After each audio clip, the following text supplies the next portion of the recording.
Hello friends, welcome to my channel. This is part 2 of Robert Browning. In this video we are going to discuss some important questions on his literature. So let's get started. First question is, Browning would be most appropriately described as what type of poet? So Browning को हम किस तरह का poet मानते हैं? Answer is he is Victorian poet. Okay. And he is generally considered to be one of the most important Victorian poets. And Victorian, of course, refers to the period of Queen Victoria's long reign between 1837 and 1901. In which of his poems does Browning satirize the essentially corrupt relationship between the Italian Renaissance tradition of art patronage and the Roman Catholic Church? So answer is Fra Lippo Lippi. Okay. तो Indian किस poem में जो Robert browning है वो सेटराइज करते हैं, ठीक है, टिप्पणी करते हैं कि जो करप्ट रिलेशनशिप है इसके बीच में Italian renaissance tradition of art patronage और रोमन कैथोलिक चर्च में, ठीक है। तो इसका आंसर है फ्रा लिप्पो लिप्पी, जो इनकी पोएम है, एक लॉन्ग पोएम, उसमें ये सेटराइज करते हैं। Fra Lippo Lippi was another dramatic monologue that, like My Last Duchess, and it becomes one of Browning's best known works. Okay? तो ये जो फ्रा लिपो लिपि है ये दूसरा ड्रामेटिक मोनोलॉग है, जैसे उनका एक ड्रामेटिक मोनोलॉग है माय लास्ट डचेस, ठीक है। तो ऐसे ही भी ये ही फ्रा लिपो लिपि भी इनका एक ड्रामेटिक मोनोलॉग है। Next is, which work by another author created a great impression on him in 1845? Okay. Answer is Elizabeth Barrett's poems. ठीक है, तो जो एलिजाबेथ बैरेट थी उनकी जो पोएम थी उन पर इनका बहुत प्रभाव पड़ा, ठीक है, तो जिनसे उन्होंने बाद में शादी कर ली थी।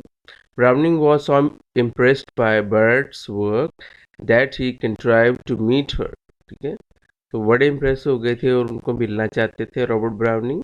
दे fail in love and married against her families wishes the following year, तो अपनी फैमिली के खिलाफ जाकर उन दोनों ने शादी करवा ली थी।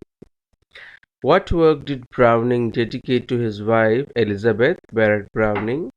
तो कौन सा वर्क उन्होंने अपनी वाइफ के लिए डेडिकेट किया है? The work is man and women, ठीक है, तो ये बड़ी इंपॉर्टेंट पोएम है, मैंने पिछली वीडियो में आपको बताई हुई है, आप वो वीडियो भी ज़रूर देखिएगा। विच 4 languages apart from English did browning learn by the time he was 14?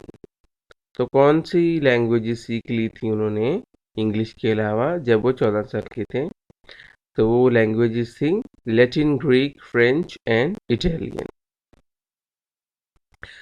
Browning was an extremely bright child and read voraciously. He read all 50 volumes of the Biography Universal and learned Latin, Greek, French and Italian by the time he was 14.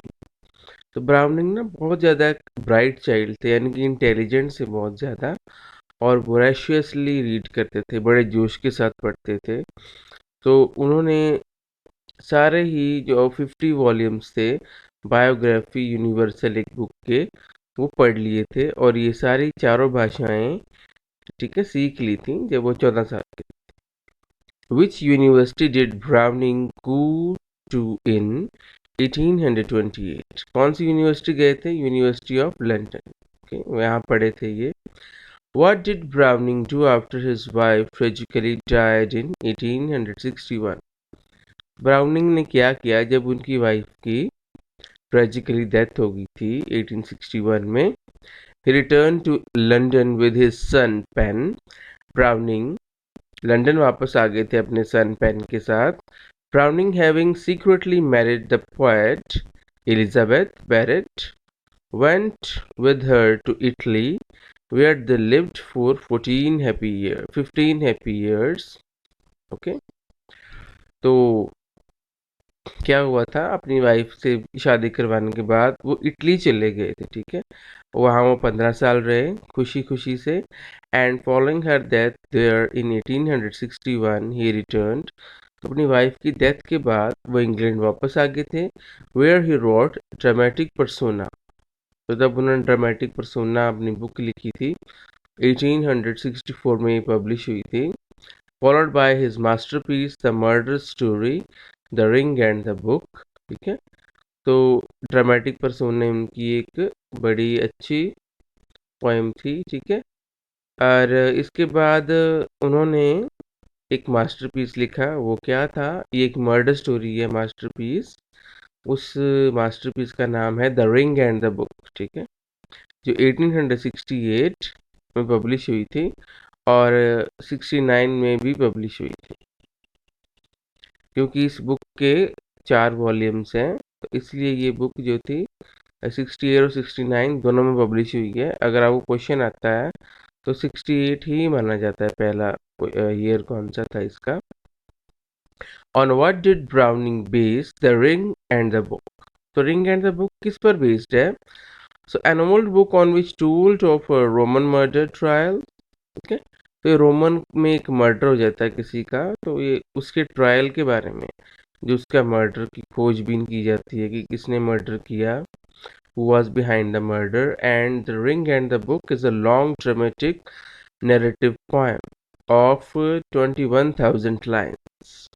ठीक है, तो ring and the book ना एक लंबी dramatic monologue poem है और ये एक नैरेटिव पोएम है, ठीक है, जो कि 21,000 लाइन्स की है। पब्लिश इन 4 इंस्टॉलमेंट, 4 इंस्टॉलमेंट में पब्लिश हुई, यानी कि 4 वॉल्यूम्स हैं इसके, from 1868 to 1869. It tells the story of a murder trial in Rome in 1698, whereby an impoverished nobleman is found guilty of murders of his young wife and her parents.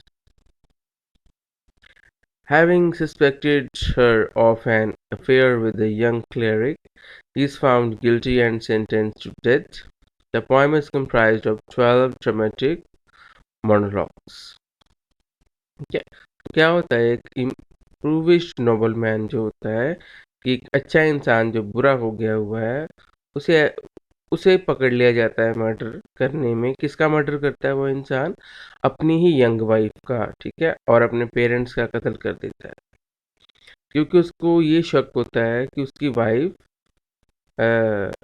हाँ, उसकी wife का एक young क्लैरिक, एक young पादरी के साथ affair है, ठीक है, तो उसको दोषी माना जाता है और उसको मौत की सज़ा मिल जाती है इसमें। तो ये पोएम जो है 12 ड्रामेटिक मोनोलॉग्स में है, रिंग एंड द बुक। तो मैंने शॉर्ट में आपको इसकी स्टोरी बता दी है। Next question is, did Browning return to Italy in later life? Answer is Browning and his son paid frequent visits there, ठीक है। तो लेटर लाइफ में जो बहुत कम आते थे वहाँ पर ब्राउनिंग इटली में अपने बेटे के साथ, एंड इन 1878 ही return to Italy for the first time since Elizabeth's death, ठीक है। तो फर्स्ट टाइम वो 1878 में आए थे अपनी वाइफ की डेथ के बाद, and later returned there on several occasions, including some visit with his son. What type of work was The Ring and the Book?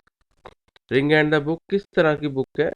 It's a long narrative poem, ठीक है, ये लॉन्ग नैरेटिव पोएम है। The ring and the book publish in 1868 was a long narrative blank verse poem of greed and deception and murder. तो long narrative poem के अलावा ये भी आपने याद रखना है, ये जो पोएम है ये ब्लैंक वर्स में लिखी गई है। तो ये ग्रीड, लालच, डिसेप्शन, धोखा और मर्डर के बारे में है, based on an Italian story. Italian story है, though it was popular success and it is now little read, कम पड़ी जाती है आजकल ये। When was Pauline a fragment of a confession published? तो कब बुक पब्लिश हुई थी ये? 1833 में। What time of rhyme of My Last Duchess? My Last Duchess में कौन सी राइम स्कीम है? ये है enjambed rhyming couplets. In which country did Browning spend a great deal of time other than England? तो इंग्लैंड के अलावा उन्होंने बहुत ज़्यादा टाइम कहाँ बिताया? इटली में। Which city described as a Toccata of Galuppi? तो इनकी ये पोएम है Toccata of Galuppi, उसमें कौन सी शहर के बारे में डिस्क्रिप्शन है? वेनिस के बारे में। ठीक है। After Byron, who influenced Browning the most? Byron के बाद ब्राउनिंग को सबसे ज़्यादा किसने प्रभावित किया? शैले ने। मैंने पिछली वीडियो में आपको बताया हुआ है कि वो शैलो से बहुत ज़्यादा प्रभावित थे और उन्होंने एक बुक भी लिखी थी शैले पर। वो कौन सी बुक थी? आप वो वीडियो देख के बताइएगा। ठीक है। The bishop orders his tomb, where does the bishop say the lapis for the tomb is hidden? ठीक है। तो इसका आंसर है बuried in Vineyard. To which well-known family does Fra Lippo Lippi patron belong? तो इसका आंसर है Medicis. What kind of art does Fra Lippo Lippi produce? वो कौन सा आर्ट प्रोड्यूस करते हैं? Portraits of real people. What kind of meter is Toccata of Galuppi written in? तो Toccata of Galuppi जो पोएम है किस मीटर में लिखी गई है? ऑक्टामीटर में। In which poem Browning speaks in his own person? किस पोएम में वो अपने ऑन पर्सन में बोलता है? तो आंसर है इसका प्रोस्पाइस। ठीक है। तो वो अपने बारे में ही इनकी पोएम है, यानी कि आप इसको कह सकते हैं कि रॉबर्ट ब्राउनिंग खुद अपने बारे में इस पोएम में बता रहे हैं। Prospice it's a poem about Browning's love. ये उनके प्रेम पर आधारित पोएम है। Actually, he had paid tribute to his wife in this poem. And prospice means to look forward. It is a Latin word. Prospice का meaning होता है आगे देखना, और ये एक लैटिन वर्ड है। In which poem Browning paid tribute to Shelley? किस पोएम में उन्होंने शैले को ट्रिब्यूट दी है? पोलैंड में। ठीक है। पिछली वीडियो मैंने बताया था आपको डिटेल में। What is the theme of the poem The Death in the Desert?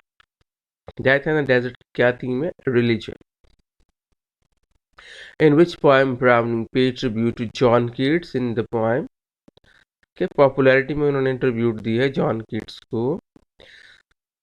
Which is the largest work by Browning? Largest work कौन सा है ब्राउनिंग का? The ring and the book.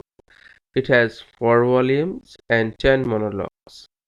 Who wrote Grammarian's Funeral? Robert Browning. In which year Browning completed Dramatic Idylls?